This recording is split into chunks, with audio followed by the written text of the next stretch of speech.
Good morning, friends. Welcome for today's class. Today, we are going to discuss one more important topic, that is monetary policy.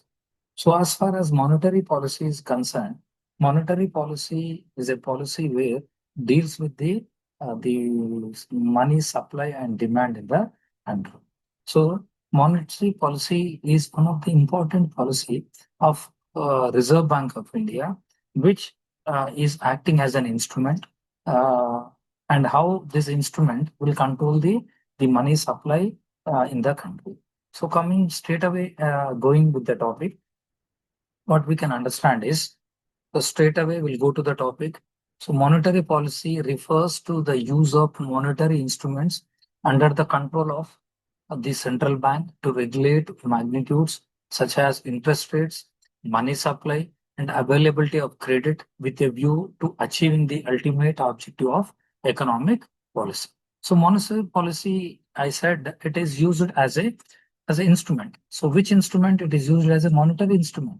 And why it is used as a monetary instrument is to control the central bank and regulate such as interest rates and particularly money supply and the availability of the credit in the view to achieve the ultimate objective of economic policy. So this is what the main purpose. The monetary policy is refers to the policy of central bank with regard to the use of monetary instruments under its control to achieve the goals specified in the Act. So the Reserve Bank of India is vested with the responsibility of conducting monetary policy. This responsibility is explicitly mandated under the Reserve Bank of Act 1934. So whenever we talk about any country's economic growth, two policies comes into the mind. One is fiscal policy and second one is monetary policy. So if you want the fiscal policy and the details of fiscal policy, the link is given in the description. You can go and watch my videos. The earlier videos have given a clear view on the fiscal policy and how the government of India is controlling the fiscal policy in maintaining the revenue expenditure and all this. Now, second policy is a monetary policy. So monetary policy refers to the policy of central bank with regard to the use of the instrument.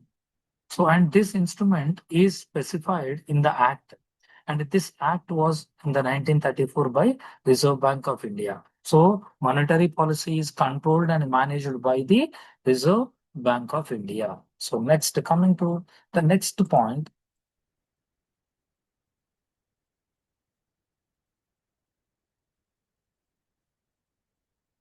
Right now, there is one more concept called money aggregates. Now, what is this money aggregates? The money aggregates we are classifying into M1, M1, M2, M3, M0. So first we would like to go with the M0. So now what is M0 or M0? So M0 is also known as reserve money. Now what is this reserve money? It is also known as high powered money. Now what is this high powered money? High powered money, monetary base or base money. We can call by different names. Either we are calling it as a base money or maybe a high powered money or maybe monetary money. So MO is equal to currency in circulation plus bank deposits with RBI and other deposits with RBI. Now, how you will get the M0 value means the currency in circulation. So whatever the currency which is printed by the Reserve Bank of India and which is in the circulation in the country with the public, with the banks. So all the money in the circulation plus bankers deposit with RBI, bankers deposit with RBI plus other deposits, bankers deposits and other deposits with RBI, and all these we are calling it as M0, or we can call it as M0 as a reserve money. And this money, just now I said, it is known as a base. It is known as a base of the economy, isn't it? Means it is a base. Like here, the money which is in circulation is there, the bank deposits is there, and other deposits are also there. So that is the reason it is called as a monetary base of economy. Now, next one is M1. M1 is also known as narrow money. Now, what is narrow money? M1 is equal to currency with the public plus demand deposits with the bank system plus other deposits with RBI. So Now, what is reserve money? MO0, MO is equal to circulation money in the circulation. It is not either only with the public. Money in the circulation, either with the public or maybe with the RBI or maybe financial institutions or anything. So money in the circulation. But here coming to narrow money, M1 is currency with the public. Means currency in my pocket, currency with you, and currency with your colleagues, parents, and all the money with the public plus demand deposits with the bank, that is current account and the saving account, plus the deposits with the RBI, because banks will deposit some deposits with RBI. So those deposits plus the deposits in the bank, and bank deposits, as you know, that it can be in the form of current account or maybe in the saving account. If we combine all these three things, then we are going to get M1. We are going to get M1, that is narrow money, M1. Now M2. Now what is M2 here? Now M2 is equal to M1 plus. Now we got M1. What is M1 here?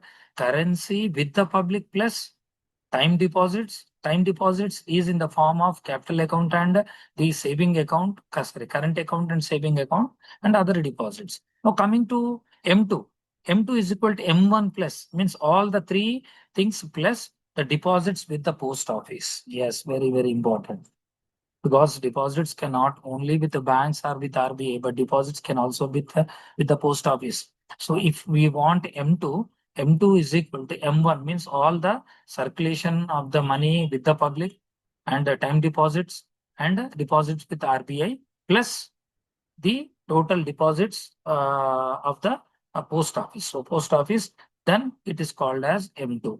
Now, next one is M3. Now, M3 is known as broad money. M3 is known as broad money. Now, M3 is equal to M1 plus time deposits with the banking system. Now, what is M3? M1. Now, a total M1. M1 means again current and all those. And here, demand deposit, the time deposit with the bank system. Now, there are two deposits we are listening from last 5 minutes. One is a demand deposit, another one is a time deposit. Now we will differentiate what is a time deposit and what is a demand deposit. For example, Ram, take an example. Ram has fixed a 5 lakhs rupees for a period of 5 years. So Ram has went to an X bank. In that X bank, he has fixed some 5 lakhs rupees for a period of 5 years period, tenure. Now, can he has a right to withdraw money before the time period? No, the answer is no, because it is a time deposit. It is a time deposit, means it has a specific time period. You may ask a question, sir, we can also withdraw. What is there? I'll cancel my FD. Yes, you can do, but you can't get the interest. So if you talk officially, time deposits are those deposits which have a specific time period. Means unless until the maturity period is completed, you can't take that money back. And all those deposits, we are calling it as a time, time deposits. Now coming to demand deposits, take for example, same again a Ram has a debit card. So in his account, in his debit card account, he has 1 lakh rupees. Can he withdraw 50,000 rupees from an ATM, nearby ATM immediately? Means yes, he can withdraw, because the deposit which he is used for the debit card is demand deposit. Now, what is demand means? Whenever a customer or whenever the person asks for demand, I want my 50,000 back because I have 1 lakh in my account. Immediately, you can get your money on demand. You are getting.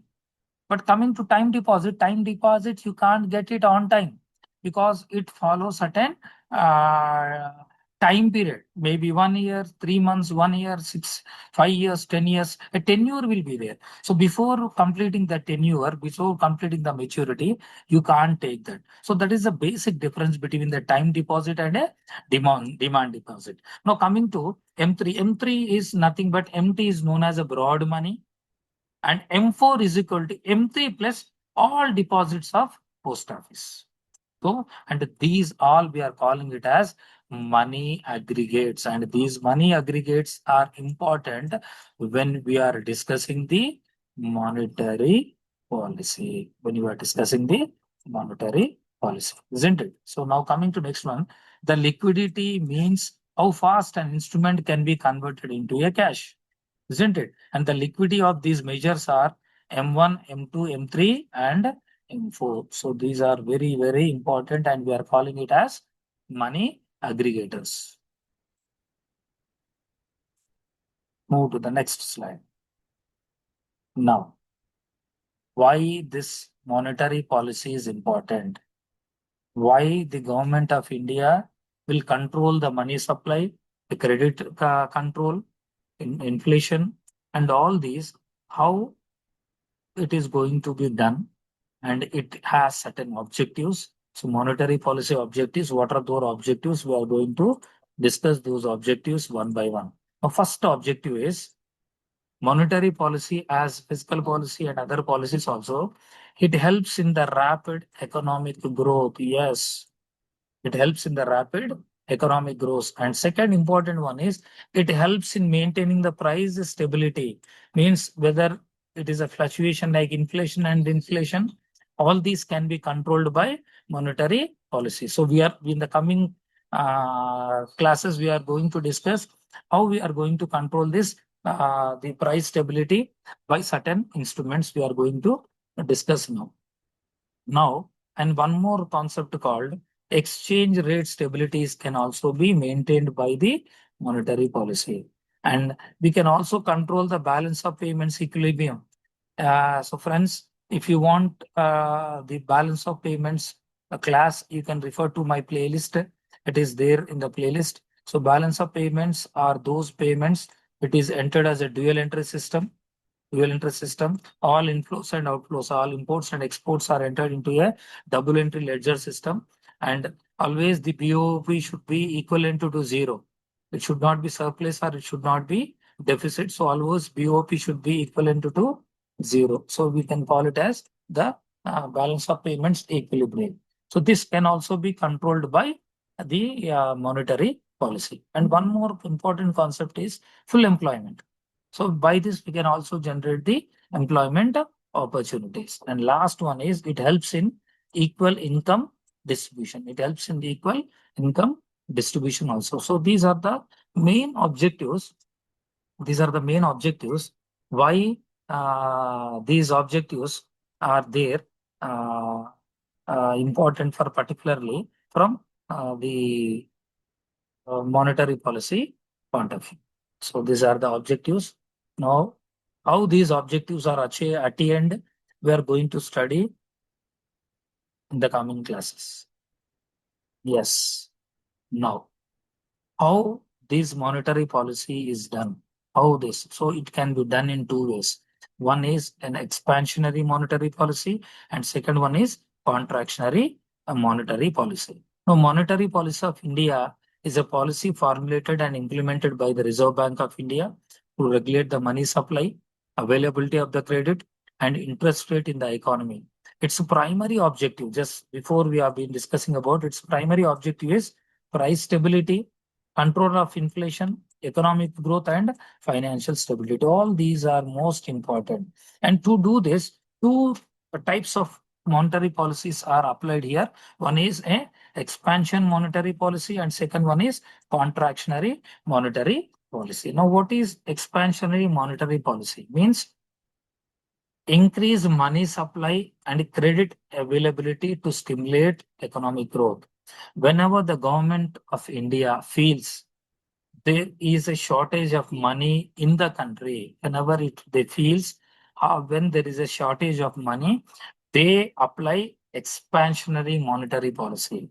So do you understand, friends? Whenever there is a shortage of money, when there is a shortage of money in the country, it will it will try to use the expansionary monetary policy. And now what is this expansionary monetary policy means?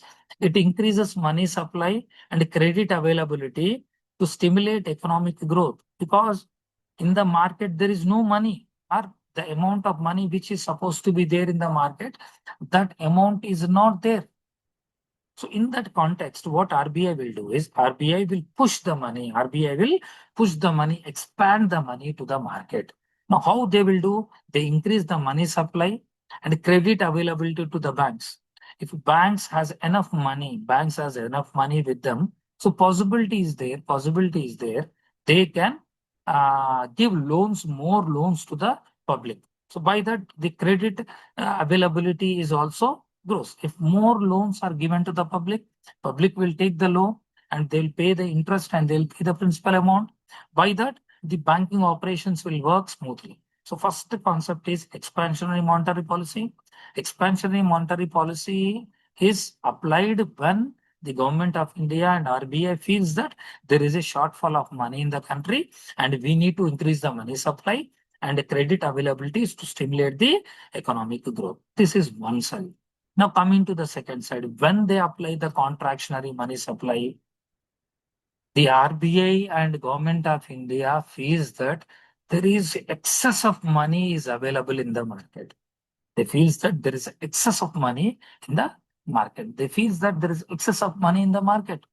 Now that excess of money may cause damage to the society, to the economic system. So that money they should take back. So to take money or to reduce the money supply, to control the inflation and excessive demand, they apply the second type of monetary policy called as contractionary. So contractionary monetary policy reduces money supply to control inflation and excessive demand. So here two types of monetary policies are applied by the RBI friends. Now, whenever there is an excess amount in the market and that excess amount need to be reduced, and how they will reduce? By applying the contractionary monetary policy, by reducing money supply to the and control the inflation and excess demand. And when RBI feels that there is a shortage of money, so it will increase the money supply and the credit availability to stimulate the economic growth. So this is how there are two types of uh, monetary policies which are applicable in India. And as we discussed in the previous slide also, the main objectives of monetary policy is to maintain the price stability. Yes, very, very important. And to control inflation. Just now we are saying how it will control the inflation by applying contractionary monetary policy. And to promote economic growth, they apply expansionary monetary policy. And definitely it will help in ensuring the financial stability. It generates employment opportunity and particularly maintain the exchange rate stability. So these are the important objectives of monetary policy, and not only objectives, how expansionary monetary policy is applied, how and when it is applied, and how and when the contractionary monetary policy is applied, that we have studied here. Now coming to the next and the most important topic is the tools. Yes, the tools. So these are the tools applied by RBI to the entire financial system in the country. As per RBI Act, it is applicable to all the commercial banks in India, public and private sector commercial banks, by applying two methods called qualitative and quantitative. Qualitative methods and quantitative methods. Today we are going to discuss few methods under quantitative and then we'll move to the qualitative. Now under quantitative, we are going to study what is the bank rate, what is open market operations, what is cash reserve ratio, what is statutory liquidity ratio, what is the repo rate, and what is reverse repo rate. So one by one, we are going to discuss in the coming classes. Now coming to the qualitative are selective credit control, rationing of the credit, moral persuasion, and direct action. So these tools are used whenever they are going to apply to control the inflation or to control the money supply or to maintain the credit availability. For all those, either they will apply the qualitative or quantitative things. Right now, first we would like to start for the qualitative. Right now, under qualitative, the first and most important, we are calling it as cash reserve ratio (CRR), and CRR is the most important tool used by the RBI. Now, what is CRR? The name itself says that cash reserve ratio. So, what is cash reserve ratio? The amount of funds that bank has to maintain with the Reserve Bank of India at all times. Assume that this is a bank and this is RBI. All the commercial banks in India, all the commercial banks in India has to maintain certain amount in the form of cash reserve ratio. And now the current cash reserve ratio is 3%. Assume that a bank has 100 rupees. Out of this 100 rupees, it is mandatory. You should give 3 rupees to RBI. Do you understand, friends? It is the amount of funds. It is the amount of funds that bank has to maintain. Mandatory. As per RBI Act, what RBI Act says that every commercial bank in India need to maintain certain amount in the form of reserves, in the form of cash with the RBI, and all the times, in all the times they have to maintain, isn't it? And that is done by all the commercial banks. So what is cash reserve ratio means? The amount of funds that bank has to maintain with the Reserve Bank of India at all times. And current is 3%. Current they are charging 3%. Now, if the central bank decide to increase CRR, the amount of availability with the bank for dispersal comes down. Yes, very, very important. If CRR is increased to 3 to 4 percentage, now what happens? Bank amount will come down. If the bank amount will come down, automatically what happens? You are not in a position, you are not in a position to give more loans. So you see, friends, how it is controlling. If RBI feels that, if RBI feels that loans should be distributed less, loan should be distributed less. So for that, what it will do? It will increase the CRR. If CRR increases from 3% to 4%, instead of 3 rupees, you should give 4 rupees to RBI. Means by that your amount is coming down. Isn't it? Your amount is coming down. So by that, it becomes difficult to give loans, more number of loans to the public. So this is how the central bank decides the cash reserve ratio. And the RBI uses CRR to drain out the excessive money from the system, isn't it? And one most important point here you need to maintain here. Does RBI gives any interest? Does RBI gives any interest for keeping that money? Means answer is no. RBI will not give. RBI will not give any amount. RBI will not give any amount. RBI will not give any interest rate or amount for the CRR. So make it clear. So all these CRR is very, very important. And this 3% is given from NDTL, net demand and time deposits. So now how they will take this this amount, they will take it from NDTL. Now what is NDTL? NDTL means net demand and time liability. So whatever the amount is deposited in the form of time or maybe in the form of demand deposits, out of that every day, all the commercial banks has to maintain 3%. The current charge is 3% with RBI. Sir, from my account of 100 rupees, I am giving 3 rupees to RBI. Why I should give it? Because RBI is not giving any amount of interest. RBI will not give. As per Act, that money is as a reserve, because whenever the banks are in a need, that same money will be given to you in the form of other instrument that we are going to discuss now. Now, up to here it is clear what is CRR means. CRR is the amount of funds that banks has to maintain with the Reserve Bank of India at all time. And current it is 3%, and it is 3% of NDTL. Now, what is NDTL? Net demand and time liability. And this is maintained every day. Every day it should be maintained. And this is known as, and will RBI will give any interest to this CRR means? Answer is no. Now we'll move to SLR. Yes. Now what is SLR? Statutory liquidity ratio. This is one more instrument under the monetary policy. Now, what is SLR?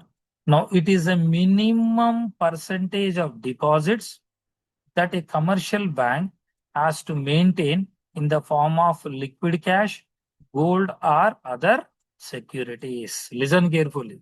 Now, what is CRR? In the earlier slide, what we have discussed, what is CRR means? Every commercial banks has to maintain certain proportion of amount in the form of cash with RBI. But here, what is CRR? Statutory liquidity ratio. This money, either in the form of deposits, or either in the form of cash, gold, or securities, you need to keep this amount within the bank. Within the bank. For example, your bank, 3% give it to RBI and 18%, the current is 18%. So 18% of your money, either you should keep it in gold form, cash form, or maybe securities form with you. And this money will not be used for lending loans or giving to some other activities. If RBI founds, if you are not keeping this SLR, not maintaining SLR properly, then your bank will be penalized. Your bank will be penalized for that. Isn't it? So now, friends, please keep it in mind. Actually, this SLR is basically the reserve requirement that bank are expected to keep before offering credit to customers. Because whenever RBI has made the RBI Act, keeping to safeguard all the commercial banks in the mind, because RBI is not only a lending machine to all the commercial bank, it is always a well-wisher to all the financial system. Because if all the banks and financial system works in the country in effectively and efficiently, then there is a scope for RBI. If they are not working properly, means it's a failure of RBI. So always RBI considers this as an important instrument like CRR and SLR. So CRR is one of the most important aspect as far as. So here you need to maintain. Now RBI is not saying that you should only maintain cash, but that 18% either you can maintain in the form of cash, gold, or maybe other securities. Isn't it? So just now I have said that out of 100 rupees, give 3 rupees to RBI, 3 rupees to RBI. Isn't it? You need to give it to RBI. And 18 rupees, example I am taking, 18 rupees, you need to keep with the bank only. And this will not be used to offer any credit. So it cannot be given in the form of credit to the customers or in any form. It cannot be given because it is kept with you either in the form of cash, gold, or maybe other securities. So friends, you see how important these instruments are, these monetary instruments are. So there are two types of instrument. One is qualitative, another one is quantitative. So out of quantitative tools, today we discussed what is CRR and what is SLR, and how important the CRR and SLR is maintained by the bank and RBI for the safeguard of the banking system in India. So thank you, friends. Today I'm going to close the class, today's session. The remaining instruments we are going to discuss in the coming classes. So thank you so much. I'm signing off for today's class, and we'll meet in the next class with a new topic, that is the instruments topic we are going to discuss in detail in the coming classes. So thank you very much for patient listening, and hope you understand the class. And if you want any additional information, you can comment on the video. You can comment on video. If you want any further information also, I'm ready to deliver to you. So and the previous videos, if you want previous videos, the list is there. You can check it. Thank you so much. Thank you.